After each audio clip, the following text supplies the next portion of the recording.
Hey, it's Ubu. Today is Halloween, so happy Halloween. I decided today to try to do my own Halloween special, and the way I want to do that is just talking about horror as a genre in general, and also talk about the games that I played growing up and what games are some of my personal favorites and just what has inspired me to play horror games for my channel, because that's obviously what I do. So I just thought this would be kind of fun, and it might be a little raw. I'm not like a sleuth when it comes to editing it, but I'll do my best to put in some visual aids for the things that I'm talking about. And if I use anybody's videos or gameplay clips, then I'll credit them in the description below, so go check those out. But yeah, so I'm just going to read the horror definition, which is an intense feeling of fear, shock, or disgust. However, I feel like even with the definition, it's very subjective on what is scary to people. And that's what's so fascinating about the horror genre and it being in entertainment. Because we play so many games now, and we have for 20 years or so, depending on your age. I'm 30, so I've been playing games like Silent Hill and all that for a long time. But anyways, yeah, so I play horror games for my channel, and I thought it'd be fun to talk about why I enjoy horror so much and what games are my personal favorites while showing appreciation for what made the genre what it is today. So I figured I'd start with some games that I played growing up, and just I'm not going to do like a full retrospective on these. I'm just going to sort of describe them, and you're probably familiar with all of them, and if you're not, then that's cool too. And I'd like to hear what your thoughts are on some of these games that I mentioned, and just your overall thoughts on the subject. I thought it'd be kind of fun just to sit down and just talk about it. So I guess I decided to start with Dead Space, the original game, which released in 2008.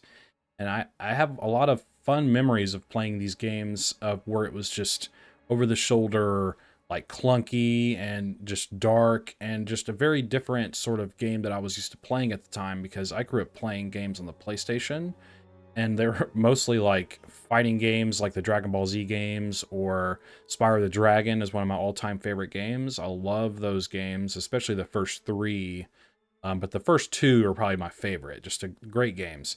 But when the Xbox came around, my first Xbox after, or my first console after a PlayStation 1, I did get a PlayStation 2 at one point, which I played mostly like Ratchet and Clank and Sly Cooper and things like that, the Hitman games, and all sorts of PS2 games that you can think of. I was so young at the time that I don't have a great memory on a lot of these, unfortunately, but I do remember playing very specific games. But once I came around to getting an Xbox, which I played just KOTOR on, Knights of the Old Republic, and like Mech Assault and cool games like that, I finally got an Xbox 360, and Dead Space was one of the first games I played on there, aside from Gears of War, which has some horror elements in Gears of War.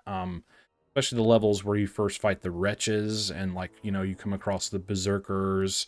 And yeah, so I might talk about some horror adjacent games. They might not be like specifically made to be horror games, but Dead Space for sure was one of the first I've played in my time, where I was like really blown away by just how scary it was, because you just play as this guy who's an engineer, Isaac, and there's a ship that is in disrepair and needs help, and it's like a mysterious event where you and your crew go to the ship, the Ishimura, and you decide to like see what you can fix and what's going on. And as you explore this enormous ship, which like rips giant chunks of planetary material out of planets to like harvest them for minerals, which is a really cool concept, you realize that something is very terribly wrong when, I think, like basically at the beginning of the game, you and your crew get like attacked by the necromorphs, which is one of my favorite enemy designs in a game.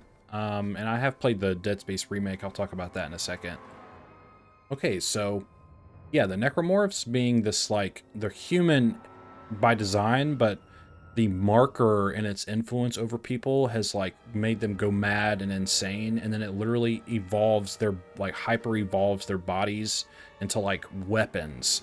Like it turns all of their bones into spikes, and they're all, big arms and legs, and they get all malformed, and they're very uncanny because they still have like human faces and sort of the appearance of people, but they're very disturbing and disgusting and just vicious and evil. And I really like that. So Dead Space is definitely one of my biggest influences growing up in terms of horror. It was just an amazing game at the time, and I played the remake. I have a playthrough on my channel. It's not great because I was new to content creation at the time, so it's very screwed up in a lot of ways. Like the first part, like yeah, I couldn't get my computer set up. You know, I wasn't just knowledgeable on it as I should have been. But you know, with experience comes knowledge, so yes, it got better, I think, as the playthrough went on. I found myself getting frustrated with the Dead Space remake. I feel like just because of my technical issues and like just my nerves with trying to make like an interesting playthrough. Um, but the Dead Space remake is pretty great. It's very reminiscent of the original. It's just updated and modern, and the story of Dead Space is pretty much fully intact. I believe there are some changes to how the story goes with your like wife or whatever. I can't remember her name, sorry. But yeah, overall I think it's a great game. Dead Space is awesome. So, and kind of akin to that, I'm going to mention BioShock, which I have played, which came out in 2007. I don't remember really getting into BioShock for some reason. I think it was just sort of the first person like weird powers that you have, and like just I like the art style a lot, and I very much like the premise and the plot of being in this like underwater city, like Atlantis, like, you know, weird technology and stuff. And that's what I like about Dead Space a lot as well, is the art style and just the approach to how future technology can be, or like fictitious technology, where it's very reminiscent of what we have today, but it's just a little bit further ahead, or it's a little bit more idealized and a different functionality. Like when you're in an underwater city, you have like just different ways of living, I guess, and different ways to make your environment look, and your housing, and like how tubes are like glass, you know, tunnels where you can see out and see the whales and sea life and all that. I just very much like the art style of BioShock, probably more than the gameplay. And I know people love BioShock. I don't think it's a bad game. I'm not saying anything like that, but I'm just saying it's one I have played, and I know it's very influential in the genre, but it's not one that I'm very keen on, and I'm surprised they haven't remade BioShock, to be honest with you. I don't think it needs it, but yeah, I'm very shocked about that. But yeah, those two games, Dead Space and BioShock, are very influential to me, and I think they're very important games, and I even like the remake of Dead Space. But I don't know, you could argue it's most remakes aren't necessary, but I think seeing Dead Space in all its modern glory was pretty interesting and pretty fun. So the next game I'm going to talk about is one of the first horror games I ever played growing up. On the PlayStation 1, it was the Alien Resurrection game, which released in the year 2000. Shows my age, right? But yeah, my aunt gave me a PlayStation for like my birthday or something.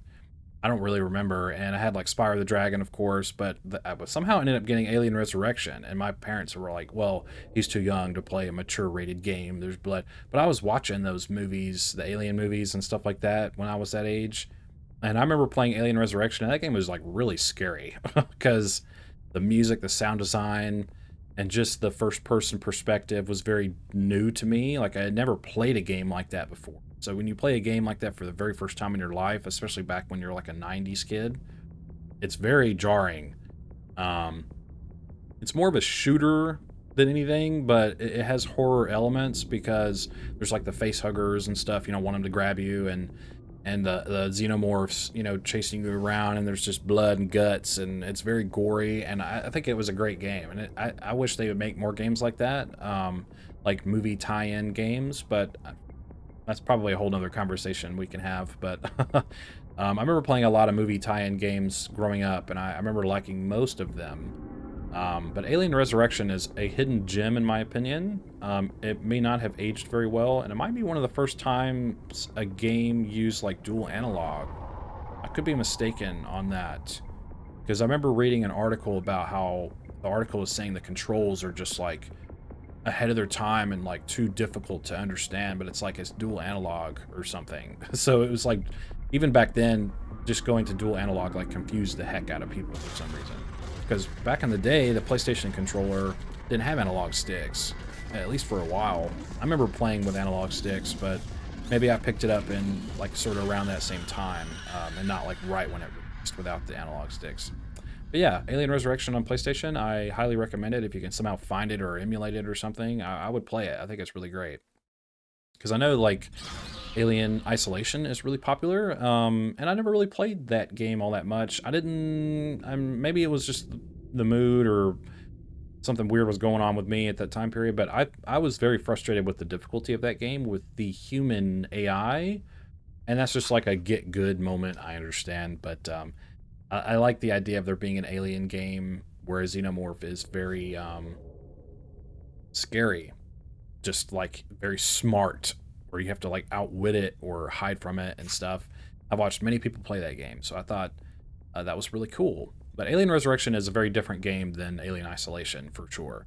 But yeah, the next game I'm going to talk about, which I loved playing back in the day, was Dante's Inferno. And this is one that is more horror adjacent because it's like a hack and slash combo, kill demons kind of game. It's not like, made like one of your typical first person, like explore a haunted house kind of horror game. But Dante's Inferno is a game based off of the Divine Comedy, which is about this dude trying to save. I can't remember all their names. I think it was an Italian man or something that wrote the book. So it's a lot of names that are hard to remember, for me at least. But so let's just say Dante is trying to retrieve his wife, Beatrice, who has been stolen or kidnapped, or however you want to say it, by Satan or Lucifer.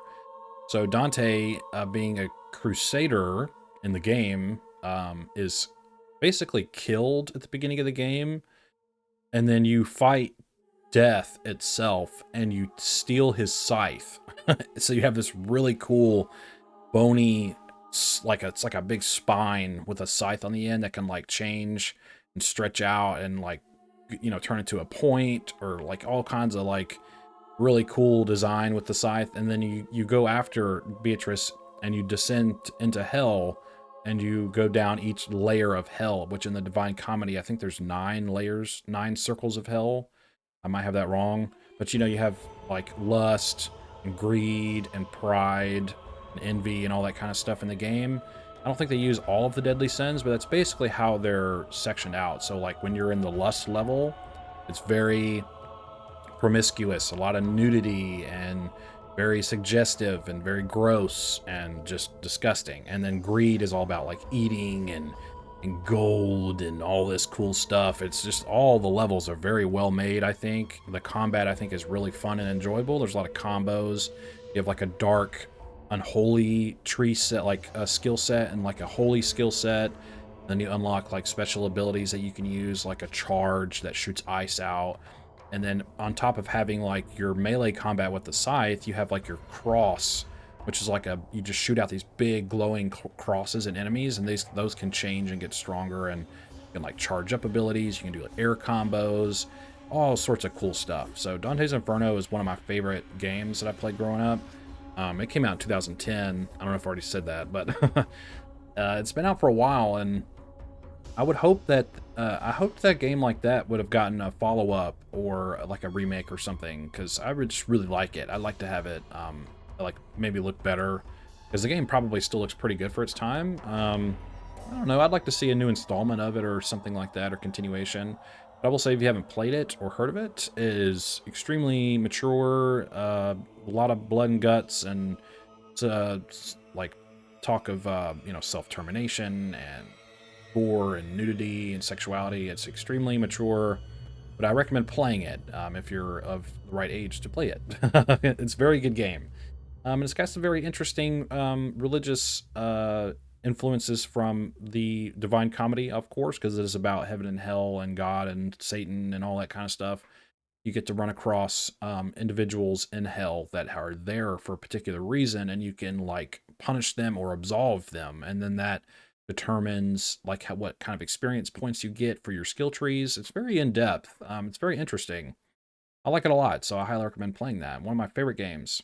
So the next game I'm going to talk about is, I guess I probably should have started with this, but the Silent Hill franchise, which is obviously, like, people would probably say it's the grandfather of survival horror to a degree, because I know Resident Evil, I believe Resident Evil came out first. So Silent Hill came out in 1999, which I believe Silent Hill was like their answer to what Resident Evil was doing successfully with Konami. Konami wanted to come into the game and figure out how they could make a successful survival horror when Capcom was doing Resident Evil so well.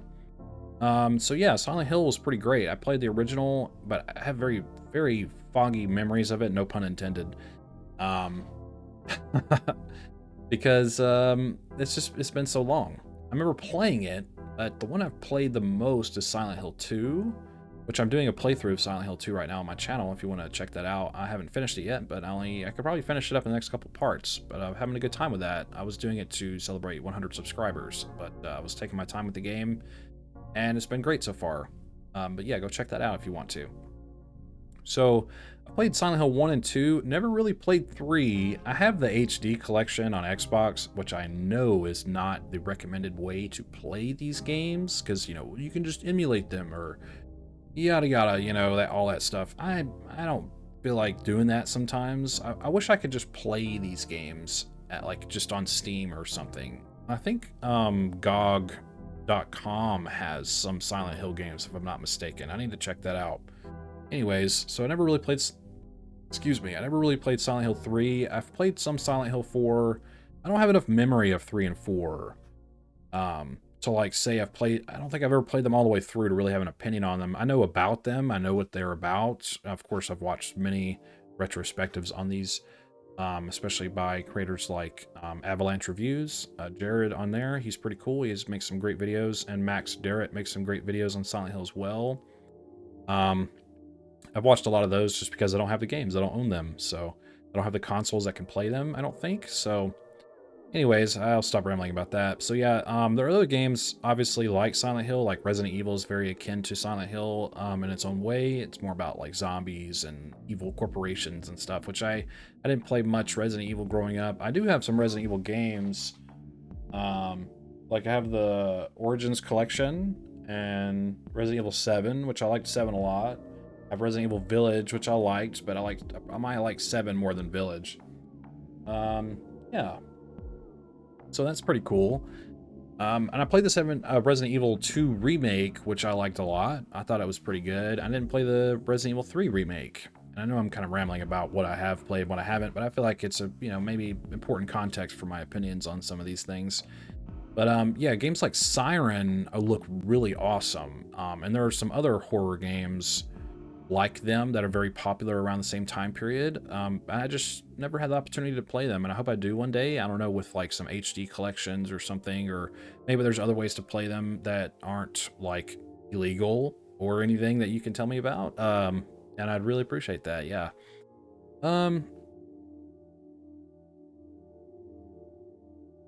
And then I played Silent Hill Downpour and Homecoming, and I actually kind of like Downpour. I like the approach to it being about rain, you know, summoning monsters instead of like fog.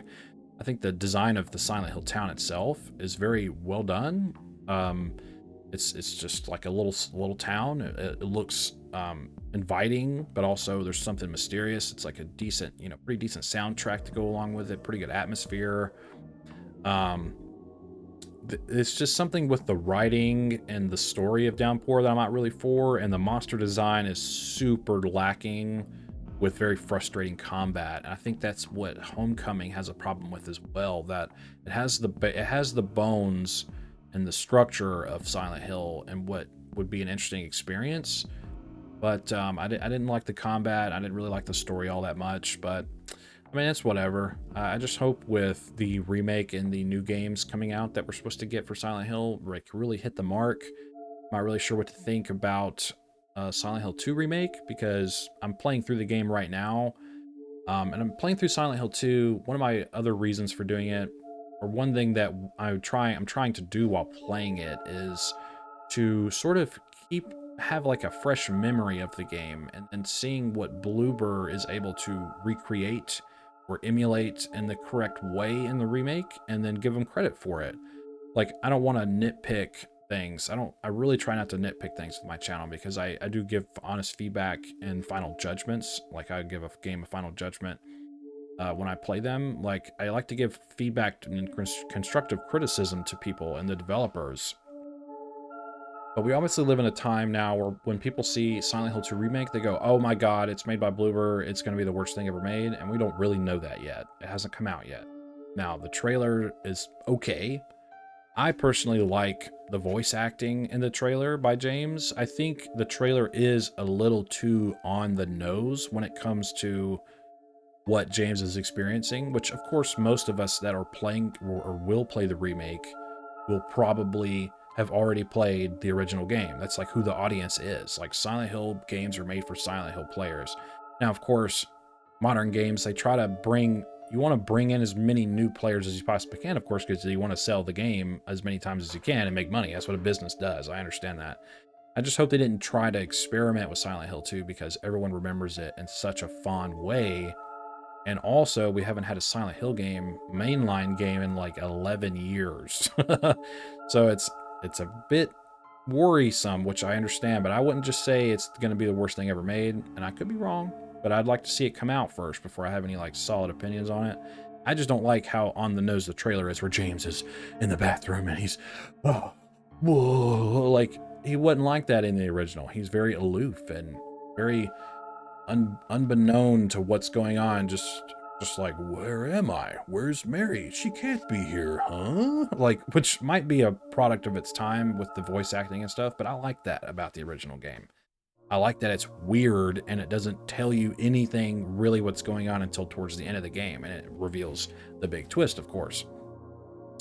So I hope just the trailer is sort of like its own thing in its presentation, and then when you get in the game, it doesn't quite come across that way, or I don't know. Anyways, I've been rambling about that for a minute. I have high hopes for the new Silent Hill games, but I just hope we can kind of get a win, because Silent Hill Ascension isn't even a game, and I might check that out for my channel and try to talk about that when I think it starts Halloween, the Ascension live stream interactive series or whatever, which is an odd way to start the revival of the Silent Hill franchise, but I guess we'll just see how it goes. I like to approach things with just see it when it comes out rather than try to just bash everything into the ground before you even play it or experience it, which I understand is a bad habit that we can have sometimes. I'm guilty of it sometimes, but I really work on that. Anyway, Silent Hill, very influential. Resident Evil and everything around that time period, very great games, and I think those franchises have done fairly well. I think Resident Evil has done a lot better than Silent Hill lately, as Capcom has just been knocking it out of the park. But yeah, let's hope with the new Silent Hill games that Silent Hill can get back into the limelight and sort of be revived in some manner of speaking. I think that would be great. We'll just have to wait and see. So the next game I'm going to talk about is the Evil Within franchise. Came out in 2014, the first game did. And it is a flawed franchise, but I really enjoy the themes of it and the characters of it. I think that's what is the saving grace of the Evil Within franchise. I think it has a lot going for it. It was designed by, or developed by, I think it's Tango Works, or sorry, I can't remember. Tango Games, whatever. And then the guy who was like the lead design director on it was like one of the original creators of the Resident Evil franchise. So I think he was trying to like do a spin-off of his own sort of ideas maybe that he wanted to do in the Resident Evil franchise, never got to. I'm sure there are articles that explain his creative process with the Evil Within, but it's a very strange game, especially the first one. It is a horror game for sure, but it has the issue of being horror by design and then eventually leaning too heavy into action, which he even said himself that he wanted to get away from the action side of things in Resident Evil, but then he literally just like did the same thing in the Evil Within. Anyways, so you play as Sebastian Castellanos in the Evil Within, and you're like a detective, and then you have Kidman, a female partner like detective with you, and then Joseph Kidman, and you're all going to a hospital that has some kind of massacre that happened, and you're going there to investigate what happened. So when you get there, there's just bodies everywhere, and you run across a doctor, which I believe his name is Dr. Jimenez, and he's like, no, it can't be. Ruvik or whatever, and Ruvik is the main villain of the game. And then you look in a security camera, and you see Ruvik, who's the main villain, like I just said, and he's like teleporting and killing cops, and it's like, what? And then he looks at you, and then all of a sudden it's like, whoa, and you go into this weird dream state where you wake up and you're hanging upside down, and there's a guy chopping up bodies, and you basically like you're in hell all of a sudden. It's like, what the heck is going on in this game? And I think it's really great for the most part. I think I like all. The only problem with the game really is that its levels end up being like very disconnected. But what I like about the game is its characters. The dialogue is very like tame. It's mostly just kind of like, what's going on, huh? What's that? Who's there? Look out, you know. Sebastian says Joseph like 20 times in the game. It's so funny. But he ends up being like a really like cult, like there's like a cult following that like really likes Joseph a whole lot. He's a really cool character. I really like his character. He's really cool, but he just like disappears at some point, and then you learn more about him in the second game. It's really weird, but I think what stands out the most in The Evil Within for me is the monster design is really interesting, because basically if you don't know what is going on in The Evil Within, all the characters and everything happening in the game is happening inside of Ruvik's mind, and everyone's plugged into a machine called a STEM machine. Get it? Brain stem. Ha ha ha. But Ruvik is like the inventor of it, and this evil organization, Mobius, I think that's what it's called, like basically betrayed him and then like shoved his brain into this machine, and then these people were connected to it, I guess to test it or something. But what happens is Ruvik basically won't let people leave, because he's like trapped. He's like, you're trapped in his mind, and he's also trapped in the machine. It's like Ghost in the Machine kind of thing. So all the monsters are like almost representations of Ruvik's psyche, like split up into pieces. So you have like the haunted, invisible haunted, but then you get to enemies like the giant twins in one level, and the like deformed dog that you fight. I like the boss designs, I think, probably the most out of the monsters, but they are very unique in a sense. Very annoying to fight sometimes, but you have like this sadist who has the chainsaw, and he's really scary and stuff. You run across him a couple times. I think probably my favorite design in the game is the Keeper, who has a safe for a head. He's basically Pyramid Head, but he has a safe as a head, and he has a big hammer that he carries around, and he just like chases you around and throws traps on the ground, like barbed wire traps, and he's a really cool enemy. I like the boss designs a lot about The Evil Within. The Evil Within 2 does pretty well with that as well, but I'll finish talking about the first game, I guess. Another enemy design in the first game is Laura, I think her name is, which is Ruvik's sister, who was like burned to death. And her character is like a spider woman. She has like multiple arms and crawls around, and she has this like blood-curdling scream that she does, and she's like a reoccurring enemy you fight throughout the game, and she's very scary. I think she's probably the scariest enemy in the game. She's like especially that scream is super scary. Yeah, but the problem with the first game is it really devolves into just nonsensical combat, and I don't really know why they went that route. And the story is very disjointed as well. I still think it's a very interesting game. I think it's fun. It gets a little ridiculous. It has an upgrade system that you can do where, you can sprint faster, which is really important, because I think when you first start the game, you can only sprint for like 3 seconds. So you want to upgrade that pretty quickly, and then the game becomes a lot better. And then you can upgrade all your weapons and, how much ammo you carry and stuff like that. Overall, I'd say The Evil Within is a pretty great game. It's still one of my favorites, even though I know it's very flawed. The Evil Within 2 improves a lot of these things with, like, instead of upgrading your ammo capacities, you find ammo, like, pouches that are, like, permanent ammo upgrades, so you don't have to spend your green goo on doing that. They take the match system out of the game, which in the first game I forgot to mention. When you, like, knock enemies down, you can throw a match on them and it lights them on fire. It's really random, but it's a fun way to, like, when you get a big group of enemies, you blast them with the shotgun, and when they fall down, you can run over and light them with the match, and that's a way of saving ammo. You're like using matches on enemies rather than using bullets on enemies, which I actually liked. The Evil Within 2, I think you upgrade to get like a curb stomp or something where when you knock an enemy down, you just stomp their head in. I guess that's cool. There's a lot more branching upgrade trees in the second game. Like stealth is super overpowered, which you can exploit the game with basically. It takes a while to level it up, but I like the upgrade trees in the Evil Within 2. And they expand on the lore a lot with the stem machine and Mobius. They're like a lot bigger part of the game. You discover that your daughter, who supposedly in the first game had died in a house fire, has actually just been captured by Mobius and used as the core of the new STEM system they built. And I'm not going to go on too long on the Evil Within 2. I think it's a decent game. I like the villain with the camera, Stefano, I think his name is. Great villain. He's probably the best villain in the whole game, honestly.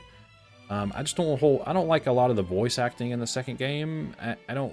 They make it like semi-open world as well, which is actually kind of cool, but I think eventually just the story kind of peters out, just like in the first game, where you're just kind of like, what is going on? Like, this is so weird. But the end of the game is actually pretty emotional and I think pretty well done. I think both games do things very well, but also both games do things not so well. They're both kind of flawed in a lot of ways, but I think it's still an overall great franchise that we have to play. And I wish we'd get another installment or something, or maybe a reboot of it or something. That'd be kind of cool. But well, I guess we'll just have to wait and see. Okay, so the next game I'm going to talk about, and I only have two more. So this game is Condemned Criminal Origins, which I think is a really weird game. But I remember playing it growing up, and it came out in 2005. And the sequel is pretty decent too, but Condemned Criminal Origins is a very odd game. It's like you just basically play as a cop and who gets framed for murder towards the beginning of the game by like some serial killer.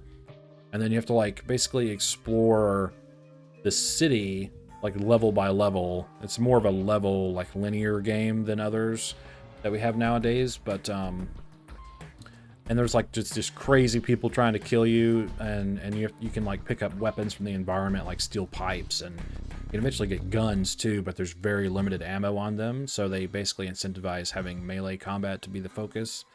But yeah, it's very ominous. It's got very like dark, strong atmosphere in a lot of these levels, very ominous, and there's like a lot of dread, and the people attacking you are just psychotic, and it's just really weird. There's a lot of like enigmatic like dream sequences and stuff, I think, with like there's crows and birds, and the character you're playing as is really weird, and I wish I had a better way to describe it, but I got it on sale a couple years ago and played it again like all the way through, and I thought it was pretty cool. I like that there are parts where you can actually investigate certain situations with like your phone, and you can like take pictures of things and send samples to this woman you have on the phone who's like a forensics expert that you used to work with, because since you've been framed for murder, I think of other cops is what it was. You basically have like no connection to the force anymore except for that woman on the phone you call, and she helps you figure out, well, who does this blood belong to and stuff. There's a little bit of breakup in the combat and the horror that way. You can actually kind of feel like a cop a little bit.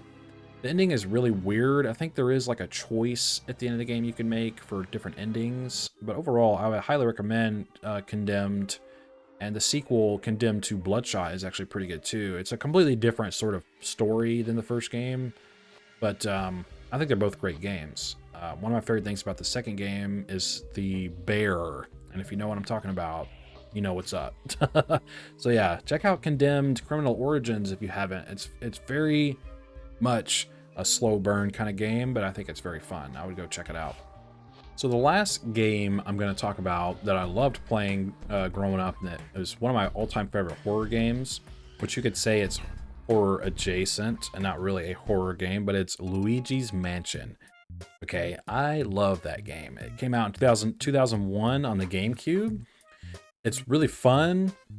They let Luigi be the hero finally, and that might be, I don't know if it's the first game he was really like the main character in back in that time period, but it's really cool playing as Luigi in such a weird environment. Like you win, I think what the story is you win a mansion in a lottery apparently, and then when you go there you discover that it's haunted with ghosts. Or no, wait, you're maybe you're looking for Mario. I can't remember if you win like a fake lottery that the ghosts made up to like trap you. Um, or that you're going to look for Mario. I can't remember how that goes. Because Mario eventually is discovered to be captured in this mansion by King Boo. And I think that's really cool. The ghosts are really funny, and I like their design. They're like all different colors, which, you know, represents their like skill sets or like how much health they have. And basically the gameplay loop is, excuse me, the gameplay loop is you run across a scientist, Professor Egad, which is of course a pun, like Egad, oh, it's scary, which I think is hilarious. And he gives you a vacuum cleaner that he's been developing, like a prototype, and it's called the um, Poltergust, like a poltergeist, but it's a vacuum cleaner. So you flash your flashlight on a ghost, and as soon as you hit them with the flashlight, it shows their health, and then you suck with the vacuum, and then you suck them up. And as you move around, there's a way you can actually watch the gust, like tunnel between you and the ghost, and that helps you drain their health faster. And when they hit 0, you suck them up. It's really fun gameplay loop, honestly. The levels are pretty sprawling, and you have to, you know, find keys and secrets and stuff. And I very much like the gameplay loop. There's like special little blue ghosts you can find sometimes that, like, when you get them, they give you a whole bunch of money. There's like a weird money system that you can like knock on the environment and money will pop out. There's like big gems and like paper money and coins. And the reason for that is, like, towards the end of the game, depending on how much you collect, it has to do with like the end rating of the game that you get, which is kind of fun. There is a little bit of replayability that way, and with the gameplay loop of catching the ghosts, there's a myriad of boss ghosts that are all very unique in their own way. There's like the baby, which is freaking crazy, and the game is pretty simple compared to games nowadays. I think it still has a little bit of a learning curve, because with the bosses, there's like, the game is like cut up into like parts of like how much of the house you're doing at a time. So like once you beat a certain amount of the first bosses, that'll be like the end of that part, and then you'll go back to Professor Egad and like unload your vacuum cleaner basically, and then he like presses the bosses into like pictures. And if you notice when you're playing the game, the picture frames can be different, like rarities. Like one can be bronze, and then silver, then gold, and I don't know if there's like a platinum one, but that depends on how well you do while fighting the bosses. Like, I think it might depend on how much damage you take, and also how many like gusts it takes for you to like get them down to 0 health.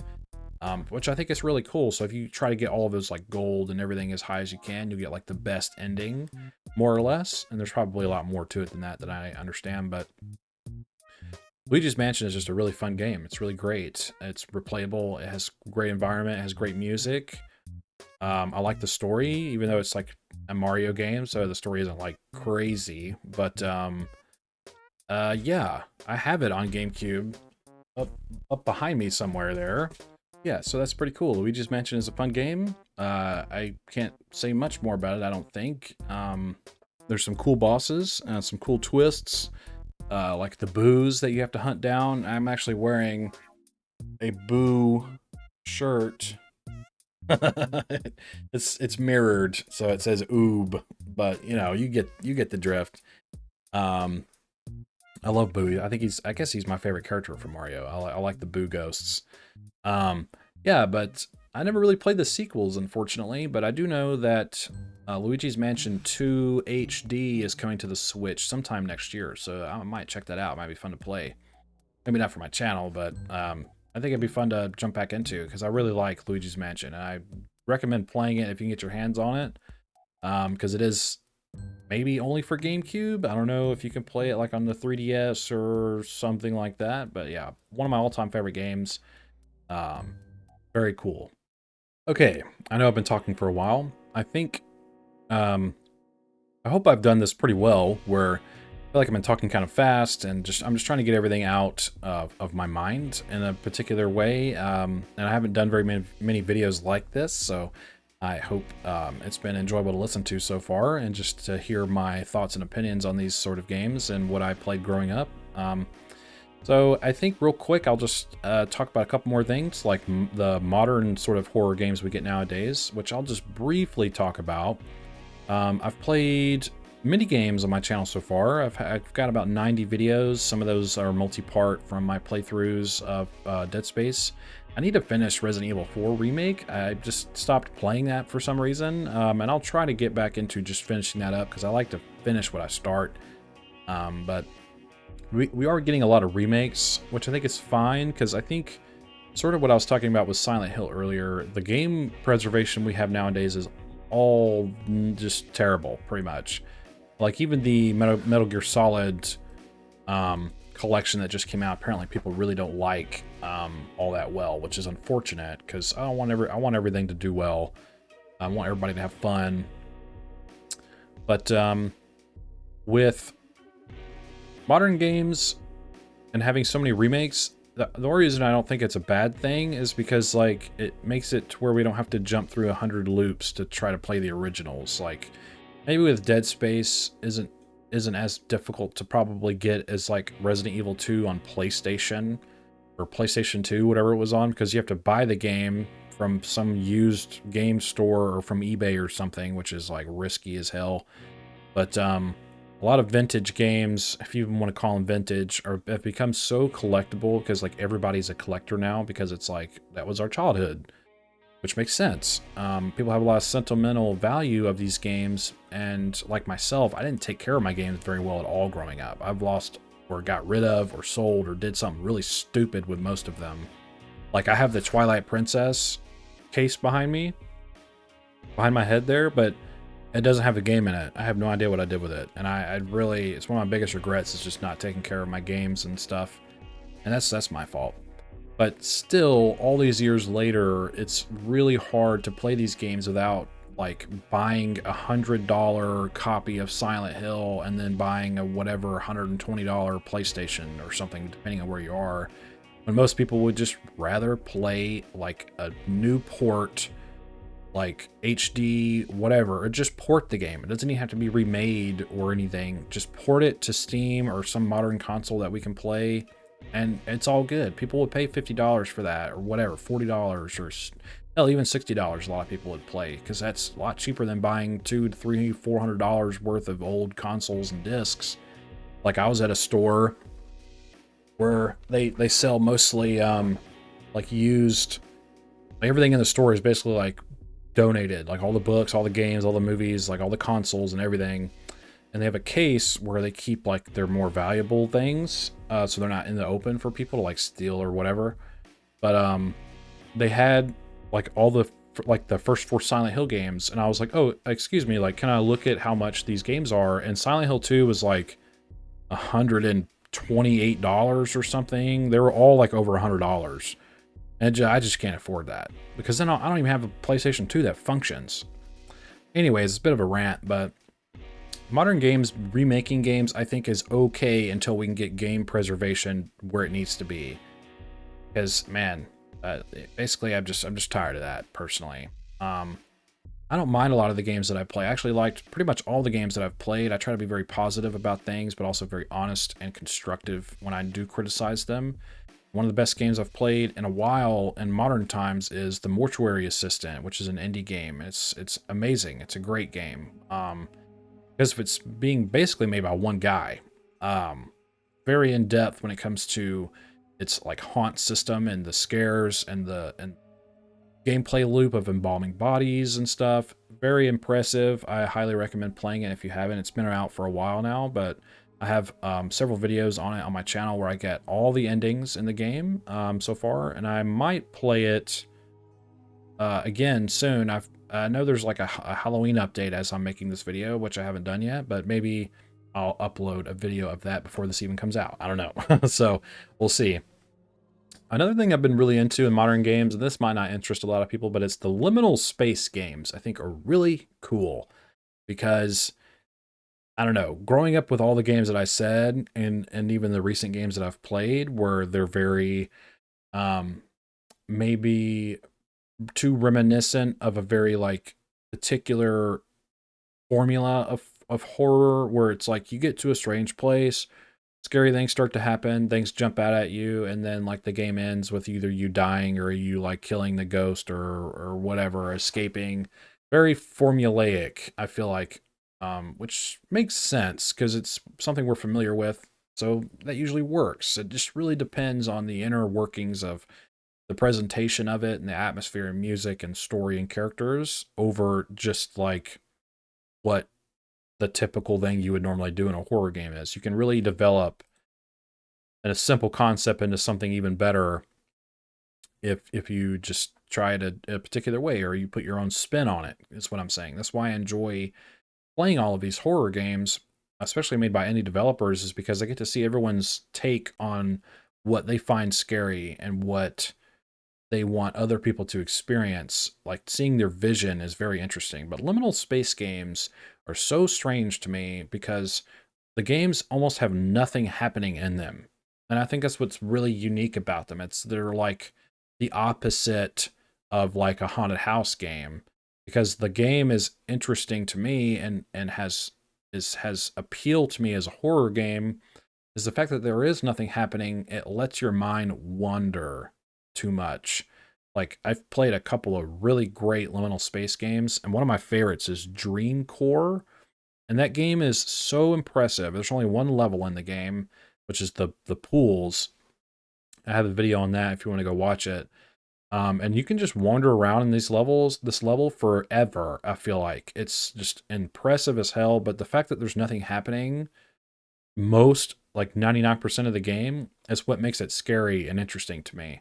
And I like that balance that we have now. There is a lot of like, shooter gory games like Dusk, where you can just shoot monsters and it's like, or Doom, you're killing demons and ripping their heads off and it's like, I'm a fucking badass or whatever. Pardon my language. But when you have all those kind of games, you have a game like Dreamcore where you just walk around in this weird place with weird geometry and weird liminal space like environments, and you just don't know what the hell's going on. And I think that's really fascinating. So those are kind of my thoughts on modern games. I will continue to play more horror games, and my opinions may change on certain genres, subgenres as I go, because that's just the way things are. But yeah. And other than that, just to touch on some favorite movies of mine. Of course, I grew up watching a lot of the slashers like Friday the 13th and Nightmare on Elm Street and Hellraiser and all that fun stuff. Everyone's seen them all like a million times. They've made probably too many of them, where they was like, they made Freddy from Nightmare on Elm Street just a complete joke. He's like a total clown. But it's like whatever. Those movies are so schlocky anyways. It's just schlock and just goofiness. It's a completely different time period. The original Halloween movie holds up really well though, and I think a lot of the original slasher movies, the first one is always usually the best one. There's probably some arguments to be had there with certain ones like the Friday the 13th genre. Some people say like the fourth one is the best one or something, but I like the first one of most of those genres. Like Halloween, the first one is great. Nightmare on Elm Street, the first one is great. Friday the 13th, first one is great. Hellraiser, I like the first one on that. The first Alien movie is really good. It's a flat-out horror movie in space with one of the best taglines for a movie ever, which is, in space, no one can hear you scream. I think that's how it goes. It's just an awesome movie. And I grew up watching The Shining, also one of my favorite movies of all time. I love The Shining. I watched Doctor Sleep, the sequel. I didn't really like it that much. I think it was convoluted and just over the top and just made the story just something I didn't really care for anymore. I like The Shining because of its presentation and just the weird eeriness of it. And I think The Terminator is basically a horror movie. It's a horror adjacent because it has a lot of action in it, but it's, I think, really scary with the atmosphere and the music. And there's this scary killing machine that looks like a man chasing you around, a giant man, who's a ruthless killing machine, and he'll never stop until Sarah Connor is dead. I love that premise. Of course, Terminator 2 is amazing, but I think the first movie is more horror oriented than the second movie, kind of like with Alien. I think that's kind of interesting. But James Cameron, what other movie did he do? James Cameron is really well known for doing those kind of movies. I don't. James Cameron did Aliens, and James Cameron did Terminator 2, which is really crazy because both of those movies are amazing, but they're more action oriented, and the first movies of those genres or those franchises are more horror oriented, in my opinion. So those are great. Of course, most people have seen those. The Thing is another one that I'm a huge fan of with Kurt Russell. It's a John Carpenter film. It's, of course, a remake, but one of the best movies when it comes to use of practical effects. It's very gross, very scary. I like the atmosphere, which is I'm really big on. You'll hear me say I like atmosphere a lot in these things. Yeah, just overall, The Thing is just an amazing movie. So yeah, those are some of my favorite movies that I watched growing up, and some that I've watched recently. I'll mention real quick is I believe it's a Korean film called Ganjam Haunted Asylum. It's a very interesting, weird, like um, almost found footage where these people are in a haunted asylum that's abandoned, and there's like a mysterious door that they've heard about that has like some legend associated with it where no one can open it, or if people do open it, something crazy happens. And when I first watched it, the movie just kind of goes on for a long time where they have like a command center outside where they're like watching everyone's cameras like a live stream, and everyone inside is like, oh, we're looking around and freaking out. And then eventually, if you can get all the way through to where they open that door, it is some of the best horror I have seen in a movie in a while. It is awesome. It is so unsettling and bizarre. So Ganjam Haunted Asylum, definitely go check that out. Another underrated horror movie is Possum. Yeah, so the movie Possum is about a guy who comes back home and he's carrying a bag with a mysterious puppet inside of it. And the movie has some very interesting themes and atmosphere and cinematography. It's very fascinating, very mysterious, and I won't say much more about it so I don't spoil it. That's one movie I really don't want to spoil. Yeah, so go check out Possum. I don't remember where I watched it, but it's definitely worth a watch if you can find it. Yeah, and the next movie I want to talk about is The Empty Man. Very good movie. In my opinion, I think it's super underrated. It has some very odd story elements that are kind of hard to follow because the movie is kind of long, and unfortunately the movie never got a physical release. It is on streaming, like you can rent it on Amazon Prime, and I think just recently Hulu actually has it streaming. So if you have Hulu, you can just go on there and watch The Empty Man. I highly recommend it. It very much reminds me of like a weird Silent Hill kind of vibe. Not necessarily. It's got a lot of weird things associated with what The Empty Man even is. And I think maybe what hurt the movie in its release is just the title, because we were getting movies like The Bye Bye Man and stuff like that were all kind of terrible. So The Tall Man, which actually is a pretty good movie with well, I forget her name. Oh, it's Jessica Biel. That's who it is. Okay, yeah. Tall Man with Jessica Biel is another really good one. And yeah, I just now thought of the movie The Ritual, which is on Netflix. It's about some guys that go out into the woods on a hiking trip until one of them gets badly injured, and a bunch of weird stuff happens after that. So if you haven't seen The Ritual, it's kind of a monster movie. I won't say much more about that. I would definitely go check that movie out. I think it was directed or produced by the guy who played Gollum. I'm short on names for right now for some reason, but Andy Serkis, that's what it is. It is good work. I like that movie, The Ritual. And a couple other honorable mentions is the movie Pulse and Cure. They're both like Japanese horror movies. I suggest watching those as well. They're very strange. They're older films, but I think they're really good. Pulse ends up kind of going off the rails towards the end, but has some really strong horror elements in them, and were a good watch. Very strange, but the movies that you can also just kind of think about for a little while. So I suggest those as well. So that's really all I have to say about movies and games. I was going to talk a little bit about horror in general and the state of mainstream horror. But gosh, when you say the word horror a lot, it's hard to keep up with. It starts sounding like a different word. And just sort of my general expectations for future movies and games. I will just specifically the Silent Hill 2 remake and the Silent Hill 2 movie that is being directed by Christoph Gans or Gans that directed the first Silent Hill movie. And I have high expectations for that movie actually because I really like the Silent Hill movie. I should have included that in my movie talk a second ago, but I am now. So the Silent Hill movie is pretty solid, I think. It's got just very good elements about it. It has some flaws, of course, but like kind of redoing the story of the first game and also having Pyramid Head in it for no reason. But I think Pyramid Head is really well done in that movie. He looks really cool. He's really scary, and I like the movie in general. Silent Hill Revelations is a complete dumpster fire of a movie. It's complete trash in my opinion. I don't like being that negative, but it's bad. It's a bad movie.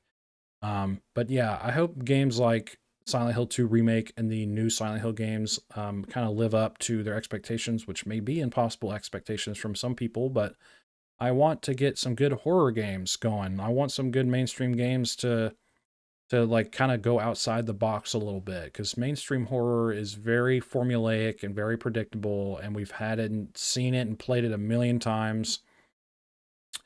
There's a game recently called Stray Souls that just came out, and I have a video about the demo on my channel um, that you can go check out. Apparently, that game is not doing very well right now, and I wish it did. I wish it did well because I think people were just expecting it to be different than what we usually get, and they're not a AAA developer. It's their first game as a studio, so I wouldn't go too hard on them at first.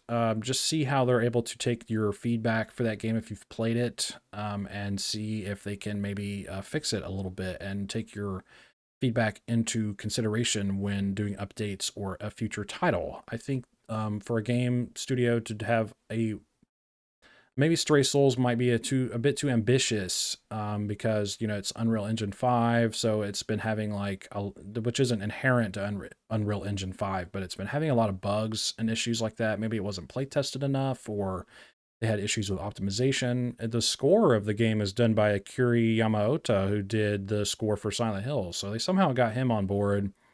Maybe that's where all their budget went. Someone in my comments said that on that video recently. It may be the case. Maybe they just were just too bit ambitious and maybe didn't let it sit in the oven long enough. But don't go too hard on games like that. Of course, if you have expectations for a game and it ends up being like not what you wanted, I understand being frustrated. And it's $30, and a lot of people are saying it's just like terrible. But sometimes you got to have terrible games to have good games. It's an unfortunate cycle, but that's sort of how it goes. I hope in the future, and of course, with AAA developers or even indie developers, I have a lot of faith in indie developers because their visions are a little bit more linear and um, maybe not linear is the right term, but a little bit more creative. I feel like mainstream games try to sort of fit a mold every time, and that mold is worn out.